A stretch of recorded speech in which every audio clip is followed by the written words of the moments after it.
हमारे चैनल को सब्सक्राइब करना ना भूलें। यहाँ हजारों कहानियां हैं आपके लिए। वैसे आंचल भी काफी समय से इंडिया आना चाहती थी। उसे रोकना मुश्किल हो रहा था। इसलिए मैंने आंचल से कहा कि अगर वो राजवीर सिंह चौहान को मनाने में कामयाब हो जाती है तो मैं उसे इंडिया बुला लूंगा। प्रारब्ध जी ने कहा। प्रारब्ध जी की बात सुनकर प्राची जी और अंबिका जी दोनों ने अपना सर पकड़ लिया। आप सच में आंचल के पापा है ना? प्राची जी ने अविश्वास करते हुए पूछा। क्यों?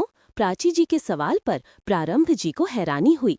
वहीं शिवांश जी मुस्कुरा रहे थे। नहीं, विश्वास नहीं हो रहा है कि कोई अपनी खुद की बेटी से ही ऐसा डील करता है। प्राची जी अभी अपनी बात पूरी कर ही रही थीं कि तब तक अर्जुन ने आकर उन्हें पीछे से पकड़ लिया। विश्वास तो मुझे नहीं हो रहा है कि मम्मी यहाँ पर आई हुई हैं। What's a pleasant surprise. Arjun ने उन्हें कमर से पकड़कर उठा लिया और खुशी से गोल गोल घुमा दिया। लो, तुम कब से इसके आने का इंतजार कर रही थी। आ गया तुम्हारा लाडला। प्रारब्ध जी मुस्कुराते हुए बोले। अरे मुझे नीचे उतारो, मैं गिर जाऊंगी, मुझे चक्कर आ रहे हैं।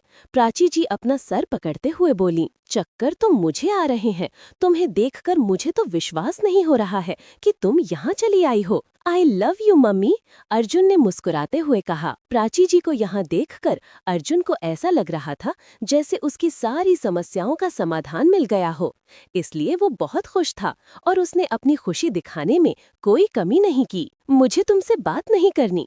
अर्जुन ने जैसे ही प्राची जी के पैरों को जमीन पर रखा, प्राची जी ने अपना मुंह फेरते हुए कहा। अरे ऐसे कैसे बात नहीं करनी है? ठीक है, तुम मत बोलो, मैं बोलता हूँ। तुम बस मेरी सारी बातों को सुनते जाना और मानते जाना, अर्जुन ने मुस्कुराते हुए कहा। तभी अर्जुन की नजर अमोघ के ऊपर गई। जनरली प्राची जी के साथ अर्जुन और अमोघ दोनों एक साथ लगे रहते हैं, पर इस समय अमोघ का चेहरा कुछ उतरा हुआ और परेशान दिखाई पड़ रहा था। वो अपने फोन में जाने क्या खोज रहा था और उसका ध्यान अर्जुन और प्राची जी पर तो बिल्कुल नहीं था। तभी उसकी नजर अंबिका जी पर भी गई। उनका भी यही हाल था। आप कुछ बोल क्यों नहीं रहे हैं भाई? क्या हुआ मामी, कुछ बात हुई है क्या? अर्जुन को अब ये चुप्पी कुछ खटक रही थी। अमोघ ने कुछ कहने से पहले प्रारब्ध जी की तरफ देखा। प्रारब्ध जी ने आंखों ही आंखों में उसे शांत रहने का इशारा किया। अर्जुन चुपचाप इन दोनों की एक एक हरकत नोट कर रहा था और इसे देखकर अर्जुन का दिल कुछ डर सा गया था। कहीं ऐसा तो नहीं कि मामा और अमोघ भाई को पहले ही सारी बातों का पता चल गया है। अब क्या होगा? अर्जुन अपने मन में सोच रहा था। जब मन में चोर हो तो सारी दुनिया कोतवाल नजर आती है। मैं रात को, अर्जुन ने आगे बढ़कर खुद से सफाई देना चाहा। वो प्रारब्ध जी की तरफ देखते हुए बोल रहा था कि प्रारब्ध जी ने हाथ के इशारे से उसे चुप रहने को कहा। मुझे पता है कि तुम कल रात को कहाँ थे और किसके साथ थे। हम इस बारे में बाद में बात करते हैं। अभी राणा भाई साहब का कॉल आ रही है, मैं उनसे बात कर लेता हूँ। तब तक तुम नाश्ता कर लो, प्राची से भी मिल लो, उसके बाद हम स्टडी में बात करते हैं। प्रारब्ध जी ने अर्जुन को चुप रहने का इशारा करते हुए कहा। प्रारब्ध जी की बात सुनकर अर्जुन का चेहरा बिल्कुल सफेद पड़ गया था। भगवान जाने अब क्या होगा उनका रिएक्शन। ये सोचकर ही अर्जुन को पसीने आ रहे थे। हमारे चैनल को सब्सक्राइब करना न भूले। यहाँ हजारों कहानियां हैं आपके लिए। चलो रेडी। बिना पीछे देखे हुए भगवान का नाम लेकर भाग चलते हैं। अब जो होगा अच्छा ही होगा। महादेव अपनी रक्षा करेंगे। बचा लेना महादेव जी। 1 2 3, सम्राट ने कहा। जैसे ही 3 की काउंटिंग पूरी हुई, सम्राट ने अपने हाथ में लिया हुआ ब्लेजर नदी की तरफ उछाला और आंचल का हाथ पकड़ लिया। दोनों तेजी से सड़क की तरफ भागने लगे। वो देखो, वो जा रहा है, एक आदमी अंग्रेजी में चिल्लाया। पकड़ो उसे, बचकर जाने ना पाए, फायरिंग। अचानक पूरे माहौल में गोलियों की गड़गड़ाहट गूंजने लगी। अनगिनत गोलियां, बेहिसाब, जाने कितने राउंड की फायरिंग होने लगी थी। सम्राट आंचल का हाथ पकड़े हुए ऑपोजिट साइड में बेहद तेजी से दौड़ रहा था। आंचल कभी दौड़ती, कभी भागती, कभी खिंचती हुई उसके साथ चल रही थी। सम्राट पीछे मुड़कर देख नहीं रहा था। उसकी नजर सामने लंबे चौड़े 8 लेन रोड कर थी। आंचल बार बार पीछे मुड़कर देख रही थी कि कहीं कोई उनके पीछे तो नहीं आ रहा है। गोलियों की गड़गड़ाहट ने आंचल के बदन में सनसनाहट भर दी थी। रात का पूरा माहौल इन गोलियों की गड़गड़ाहट से दहल उठा था। ऐसा लग रहा था जैसे किसी ने लेजर बम के दर्जनों पैकेट एक साथ रखकर उनमें आग लगा दी हो। बेहिसाब दर्जनों राउंड की फायरिंग हो रही थी। रात में कुछ दिखाई नहीं पड़ रहा था, लेकिन नदी के पानी में बिना किसी को टारगेट किए हुए चप्पे चप्पे पर लगातार गोलियां चल रही थीं। नदी का पानी सफेद की जगह लाल हो गया था। आज उसमें रहने वाले कोई एक्वेटिक एनिमल और प्लांट भी नहीं बचे होंगे। आंचल के बदन में मौत की एक सनसनाहट दौड़ गई थी। उसने झुंझलाते हुए कहा, जान बची तो लाखों पाए, बस अब यहाँ से किसी तरह से निकल जाएं। अभी जान नहीं बची है, जान अभी बचानी है। लेकिन तुम या तो अपनी जान ही बचा लो या फिर वहां जाकर उन लोगों के काम को देख लो। सम्राट चिढ़ते हुए बोला, ऐसे क्या चिढ़ रहे हो, सब कुछ तुम्हारी ही वजह से हुआ है। सम्राट के साथ दौड़ते दौड़ते आंचल ने गुस्से से भरी नजर सम्राट पर डालते हुए कहा, हाँ मेरी वजह से हुआ है। बोल तो वैसे रही हो जैसे मैंने ही उन लोगों को इनविटेशन दिया था। कम एंड हिट मी, पीछा करो मेरा, गोली मारो मुझे और मेरी जान ले लो। सम्राट गुस्से में बोला, मुझ पर गुस्सा क्यों दिखा रहे हो? अगर तुमने उन लोगों को इनविटेशन नहीं दिया है तो इनविटेशन देने लायक काम तो जरूर किया ही होगा, वरना ये इंडिया नहीं है। यहाँ लोग बेवजह किसी की जान नहीं लेते। आंचल ने मुंह बनाते हुए कहा, अच्छा चलो मान लिया कि मेरी वजह से उन लोगों को इनविटेशन मिला है और मेरी वजह से तुम इस मुसीबत में फंसी हो, तो बचा भी तो मैं ही रहा हूँ। लेकिन अगर तुम इसी तरह से बार बार पीछे मुड़कर देखती रही ना, तो हम तेजी से नहीं भाग पाएंगे। सम्राट आगे दौड़ रहा था। देखना जरूरी तो है ना, क्या पता वो लोग हमारे पीछे पीछे चले आए। ऐसे में हम अपने भागने की स्पीड बढ़ा सकते हैं। पर अगर उन लोगों ने अचानक हम पर हमला कर दिया तो आसपास कोई छिपने की जगह भी नहीं दिख रही है। सीधे सीधे उनकी गोली हमें टारगेट करेगी और हम यहीं पर शहीद हो जाएंगे। सम्राट के साथ भागते भागते आंचल बोली, इतना ज्यादा सोचने की जरूरत नहीं है, कुछ नहीं होगा हम लोगों को, वो हमारे पीछे नहीं आएंगे। मैंने जो अपना ब्लेजर पत्थर के साथ बांधकर नदी में फेंका है ना, उन लोगों को ये लगेगा कि मैं काफी देर से नदी के रेलिंग से सटा हुआ था और शायद मेरा हाथ छूट गया है, या फिर मैंने उनसे बचने के लिए नदी में छलांग लगा दी है। जब तक वो नदी में मुझे टारगेट करके गोलियां चलाते रहेंगे और फिर बाद में नदी में मेरी लाश ढूंढने के लिए उतरेंगे, तब तक हम यहाँ से काफी दूर तक निकल जाएंगे। सम्राट ने कहा, वो बात तो तुम्हारी सही है, वो तो मैं भी सोच रही थी कि तुमने अपना ब्लेजर नदी में क्यों फेंका। एक तो यहाँ का मौसम ठंडा है, ऊपर से तुमने ब्लेजर भी उतार कर फेंक दिया। क्या ठंडी में कुल्फी बनने का इरादा है? लेकिन तुमने दिमाग से काम लिया है। Well done. आंचल ने खुले दिल से सम्राट की तारीफ करते हुए कहा। जवाब में सम्राट हल्के से मुस्कुराया। चलो, तुम्हें इतना तो खबर हुआ कि मेरे पास दिमाग भी है, वरना अब तक जाने क्या क्या बोल चुकी हो। सम्राट मुस्कुराते हुए कहा, एक छोटी सी तारीफ सुनकर इतना ज्यादा इतराने की जरूरत नहीं है। हाँ, कभी कभी तुक्के पर भी निशाना सही लग जाता है, लेकिन जरूरी नहीं कि हर बार तुक्का काम कर जाए। अब आगे का सोचो। वहाँ से तो हम दोनों बचकर भाग लिए, लेकिन यहाँ पर से कैसे निकलेंगे? अभी भी वो हमें ढूंढते हुए यहाँ तक पहुँच सकते हैं, या फिर वापस जाने के लिए भी तो इसी रोड का इस्तेमाल करेंगे ना। हमें किसी भी तरह से उनके यहाँ आने से पहले निकलना होगा, पर कैसे निकलेंगे ये कुछ समझ में नहीं आ रहा है। इस सूनी रोड पर तो एक चिड़िया का बच्चा भी नहीं दिखाई पड़ रहा है। जाने हम कहाँ आ गए हैं और हमें कहाँ जाना है। आगे किसी से लिफ्ट भी मिलती नहीं दिख रही। आंचल ने कहा। आंचल की बात सुनकर सम्राट एक पल के लिए रुक गया और उसने अपने सामने पड़े लंबे चौड़े रोड की तरफ देखा। दोनों साइड से केवल रोड ही दिखाई पड़ रही थी। सूने पड़े रोड पर इक्के दुक्के ट्रक बहुत तेज स्पीड से निकल रहे थे, वो भी ऑपोजिट साइड से। इस तरफ का साइड बिल्कुल शांत था। दौड़ते भागते हुए ये लोग उस गाड़ी के एक्सीडेंट वाली जगह से काफी दूर निकल आए थे, लेकिन अब कहाँ पहुंच चुके थे इसका कोई अता पता नहीं था। सम्राट बिल्कुल परेशान सा रोड पर देख रहा था।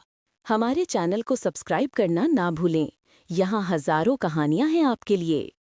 इधर जो लोग सम्राट को टारगेट करके नदी में गोलियां चला रहे थे, करीब 8 या 10 राउंड फायरिंग करने के बाद रुक गए। मुझे लगता है कि अब वो पानी में भी जिंदा नहीं बचा होगा, एक आदमी ने अपने साथी से कहा। ऐसा हो सकता है कि वो मर चुका होगा, लेकिन निश्चित तौर पर कुछ नहीं कहा जा सकता, क्योंकि वो है तो एक हिंदुस्तानी ही ना। इन हिंदुस्तानियों की जान इतनी आसानी से नहीं निकलती, दूसरे ने कुछ चिढ़ के साथ कहा। जवाब में पहला वाला धीरे से मुस्कुरा दिया। धीरे से बोलो यार, पता है ना आसपास बॉस के कई चमचे भी थैले होंगे, क्यों अपने साथ साथ मेरे भी जान के दुश्मन बने पड़े हो? अपना बॉस भी तो एक हिंदुस्तानी ही है, अगर गलती से भी उसके कानों तक ये बात पड़ी तो वो हमारी जान आसानी से निकाल देगा, पहले वाले ने कहा। समझ में नहीं आता है कि इन हिंदुस्तानियों को आपस में ही क्यों लड़ना होता है। ये आपस में ही इतना क्यों झगड़ा करते हैं? दूसरे वाले ने पूछा। छोड़ दो यार, इनकी बात यहीं समझे। पहले हमें तो ये सोचना है कि अब क्या करें। पहले ने कहा। करना क्या है, खबर कर देते हैं, सम्राट सिंह राणावत मारा गया। दूसरे ने लापरवाही से अपना फोन निकालते हुए कहा। पर अगर उन्होंने उसकी लाश के बारे में पूछा तो क्या करेंगे? पहले वाले ने नदी की तरफ देखते हुए कहा। सम्राट की लाश तो मिलना भी मुश्किल है। इस समय तो नदी में बहाव भी बहुत तेज है। हम चाहकर भी उसकी लाश ढूंढ नहीं सकेंगे। पानी में कोई अगर उतरना चाहे भी तो नहीं उतर सकता। और मान लो हमने किसी तरह कोशिश भी की तो अब तक उसकी लाश जाने कहाँ बहती हुई निकल गई होगी, पता भी नहीं चलेगा। दूसरे आदमी को सोचते हुए देखकर फिर से पहले वाले ने कहा। इस बात से अनजान की एक गाड़ी इन लोगों से अच्छी दूरी मेंटेन करके इस रात के अंधेरे में भी नाइट विजन कैमरा के द्वारा इन लोगों की एक एक हरकत पर नजर रख रही थी। सम्राट की लाश तो मिलना भी मुश्किल है। इस समय तो नदी में बहाव की बहुत तेज है। हम चाहकर भी उसकी लाश ढूंढ नहीं सकेंगे। पानी में कोई अगर उतरना चाहे भी तो नहीं उतर सकता। और मान लो हमने किसी तरह कोशिश भी की तो अब तक उसकी लाश जाने कहाँ बहती हुई निकल गई होगी, पता भी नहीं चलेगा। दूसरे आदमी को सोचते हुए देखकर फिर से पहले वाले ने कहा। उसकी जरूरत नहीं है। दूसरा आदमी मुस्कुराया। बॉस को तो केवल सम्राट की लाश चाहिए ना। लो मिल गई लाश। दूसरे आदमी ने अपने सामने पड़े कई लाशों में से एक लाश पर लगातार गोलियां दागते हुए कहा, जिसको देखकर पहले वाले की आंखें हैरत से बड़ी हो गईं। पागल हो गए हो क्या तुम? ये क्या कर रहे हो? ये हमारा ही आदमी था जो कि उससे सम्राट की गाड़ी को चेस करने के चक्कर में नदी में गिरकर मर गया था। तुमने तो इसकी लाश की शक्ल भी बिगाड़ दी। क्या जरूरत थी इस पर इतनी ज्यादा गोलियां चलाने की? ये तो पहले से ही मरा हुआ था। पहले वाले ने कहा। ये बात तुम जानते हो और मैं जानता हूँ, बॉस नहीं जानते। दूसरा आदमी व्यंग से मुस्कुराते हुए बोला। समझ गया। पहले वाले ने समझने के अंदाज में अपने होठों को गोल किया और उसने अपनी गन निकालकर उस लाश के बगल वाले लाश पर भी दनादन गोलियां चलानी शुरू कर दी। अब तुम ये क्या कर रहे हो? दूसरे वाले ने पूछा। ये बहुत जरूरी था क्योंकि सम्राट को लेकर एक और टैक्सी ड्राइवर भागा था। बॉस को हम ये दोनों लाश दे देंगे। वैसे भी बॉस जानते हैं कि सम्राट अकेला नहीं था। पहला वाला मुस्कुराया। अभी हम ये दोनों लाशें बॉस के पास सम्राट और उसके साथी के नाम पर पेश कर सकते हैं। दूसरे ने अपने जेब में से चाकू निकालकर लाश की शक्ल बिगाड़ते हुए कहा। अब लाश बिल्कुल पहचान में नहीं आ रही थी कि वो एक इंडियन आदमी की है या फिर इंग्लिशमैन की। चलो अब सारा काम हो गया तो हम अपने आदमियों को नदी से बाहर निकलने के लिए कह देते हैं।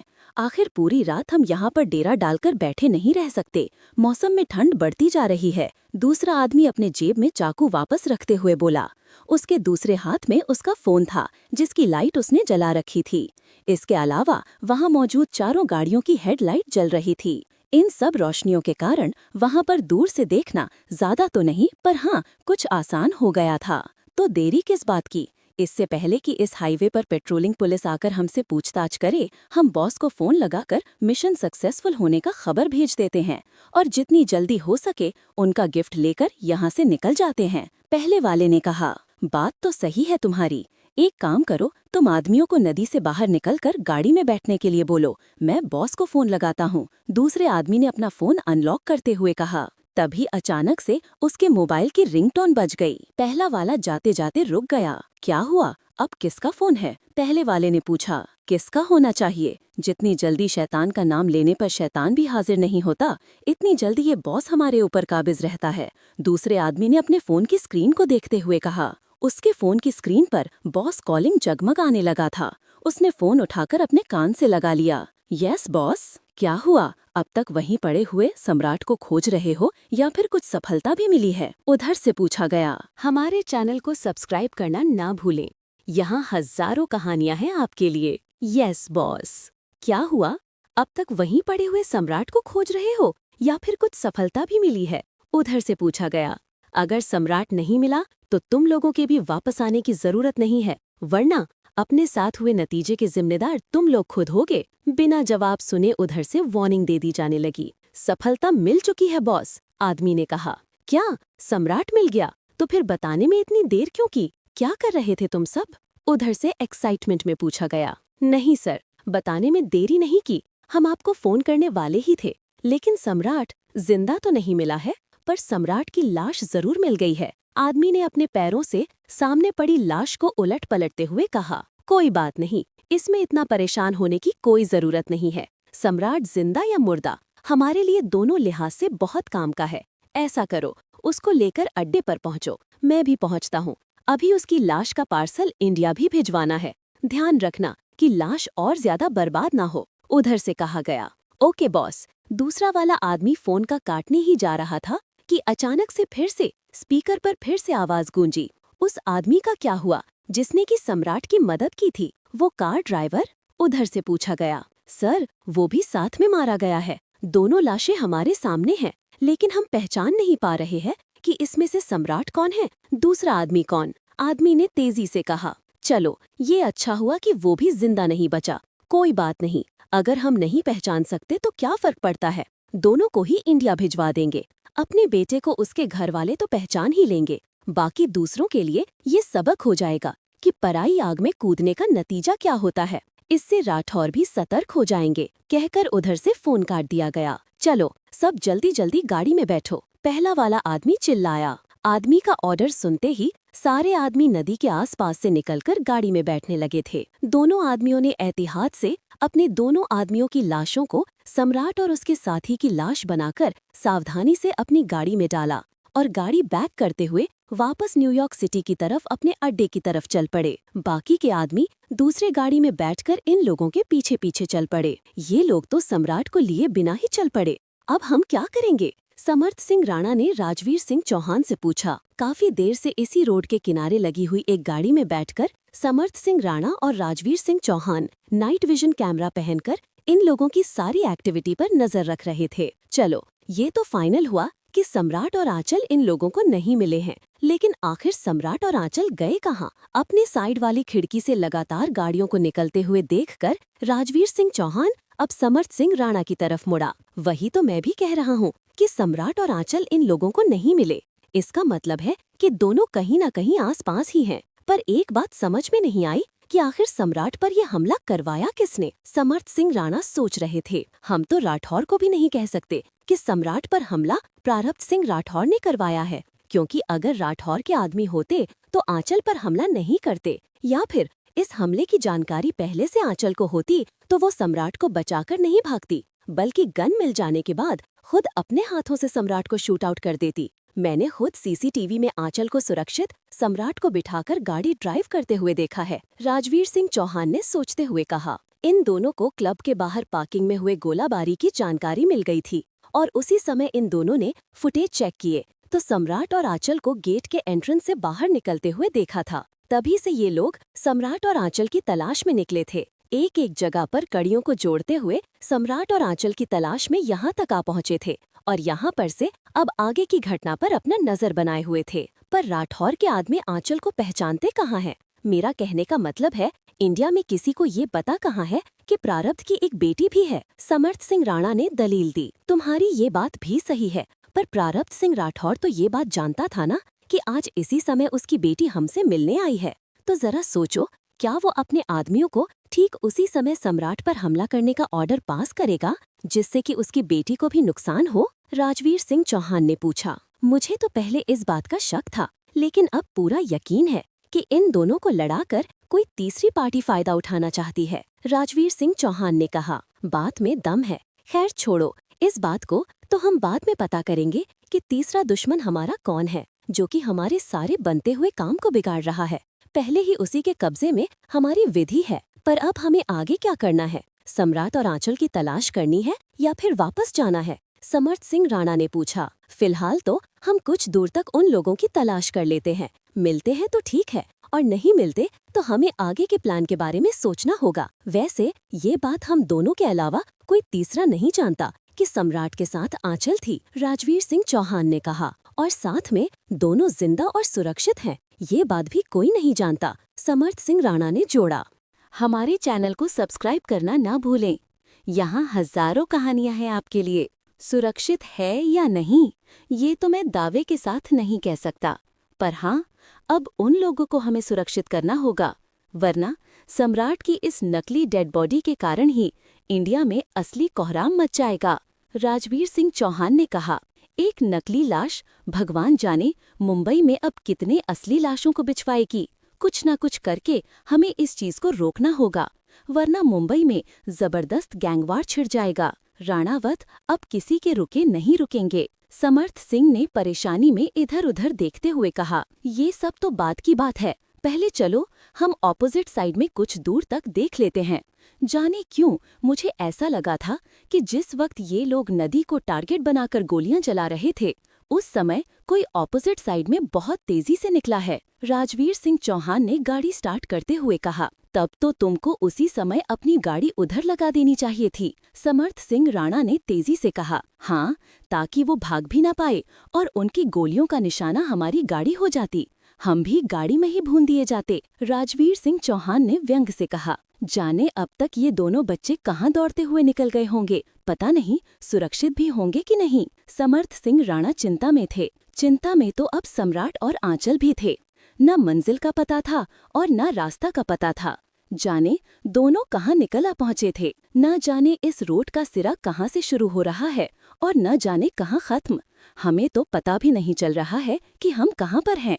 इस वक्त अपने घुटनों पर दोनों हाथ रखकर आंचल ने गहरी सांस लेते हुए कहा। वही सम्राट अपने होठों को दांतों नीचे दबाए हुए कुछ सोच रहा था। क्या हुआ, क्या सोच रहे हो? सम्राट को कुछ न बोलते हुए देखकर आंचल ने पूछा। पता भी चल रहा है क्या कि हम कहाँ पर आ गए हैं? भगवान जाने ये कौन सा रोड है। सिर्फ एक ही लाइन से ट्रक जा रहे हैं, बाकी के लाइन बिल्कुल खाली हैं। कुछ समझ में ही नहीं आ रहा है कि ये किस पर्पस से बनाया हुआ रोड है। ना ही अपना शहर है और ना ही अपना देश। यहाँ पर तो किसी से लिफ्ट लेने में भी 10 बार सोचना पड़ेगा। एक सुनसान रोड पर हम दोनों अकेले खड़े हैं। आंचल ने सम्राट के बराबर खड़े होकर कहा, अकेले कहाँ खड़े हैं? हमारे पीछे पीछे तो हमारी मौत भी खड़ी है। ये बात अलग है कि हम अपनी मौत को काफी पीछे छोड़ कर आए हैं, पर कब हमारे पीछे दौड़ती भागती यहाँ तक पहुँच जाए, कहाँ नहीं जा सकता। सम्राट ने एक गहरी सांस छोड़ते हुए कहा, बात तो तुम्हारी सही है, पर तुमने एक बात नोटिस की है? ये हाईवे है, कम से कम यहाँ पर पेट्रोलिंग पुलिस या फिर कुछ और भी तो होना चाहिए था ना। हम इतने दिन तक वहाँ रेलिंग से सटे थे, वहाँ पर भी हम लोगों ने एक बार भी पुलिस की गाड़ी को आते जाते नहीं देखा। उसके अलावा हाईवे पर एम्बुलेंस से लेकर कई चीजें रनिंग करती हैं, जो कि रख रखाव के लिए भी गवर्नमेंट की तरफ से आवश्यक होती हैं, वो भी हमें दिखाई नहीं पड़े। ऐसा क्यों? आंचल ने पूछा। वही तो मैं भी नहीं समझ पा रहा हूँ कि आखिर इस रोड की इतने सुनसान होने का कारण क्या है। कहीं ऐसा तो नहीं कि हमें जानबूझकर किसी प्लानिंग के तहत इस रोड पर फंसाया गया है। सम्राट ने अपनी गर्दन इधर उधर मरते हुए कहा, शुभ से बोलो यार, तुम तो मेरी जान ही ले लोगे। बंदूकों से तो डर नहीं लगता, लेकिन भूतों से बड़ा डर लगता है। आंचल ने सम्राट के हाथ पकड़ते हुए कहा। आंचल ने जिस तरह से रिएक्शन दिया था, उसको देखकर सम्राट हंस पड़ा। पागल हो गई हो क्या? ये भूत प्रेत कुछ नहीं होते, डरने की कोई जरूरत नहीं है। उसने आंचल के हाथ पर अपना हाथ रखते हुए कहा, माना कि मुझे अकेले होने पर भूतों से डर लगता है, लेकिन अब तुम मौके का फायदा मत उठाओ। आंचल सम्राट के हाथों की तरफ देखते हुए कहा। सम्राट ने अपना हाथ हटा लिया। ये बात तो मैं भी कह सकता हूँ कि मौके का फायदा तो वैसे तुम भी उठा रही हो। सम्राट अपने हाथ की तरफ इशारा करते हुए कहा, नहीं, मैं ऐसा कुछ नहीं कर रही, बस मुझे डर लग रहा है। एक तो यहाँ पर इतना अंधेरा फैला हुआ है, बिल्कुल हल्की मूनलाइट है, और दूसरे में यहाँ से निकलने का कोई रास्ता नहीं मिल रहा है, इसलिए लग रहा है कि जैसे दिल की धड़कन कुछ तेज चल रही है। आंचल तेजी से बोली, इतना परेशान होने की जरूरत नहीं है।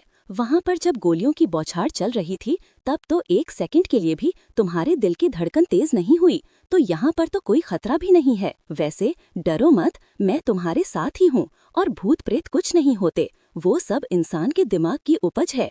फिलहाल तो हमें अपने दिमाग से यहाँ से निकलने का रास्ता ढूंढना है, सम्राट ने कहा। आंचल को लेकर सम्राट बिल्कुल रोड के बीचों बीच खड़ा हो गया। हम उस साइड से भागते हुए आए हैं, यानी कि शहर के उस तरफ से, और इधर, सम्राट ने ऑपोजिट साइड की तरफ इशारा करते हुए कहा, उधर भी कोई शहर ही बसा होगा, लेकिन कौन सा और कहाँ कितनी दूर है ये हम नहीं बता सकते। आंचल ने कहा, बात तो सही है तुम्हारी, इस टाइम हमारा फोन भी हमारे पास नहीं है कि हम लोकेशन से यहाँ के बारे में कुछ जानकारी कर लें, ये तो सबसे बड़ी प्रॉब्लम थी।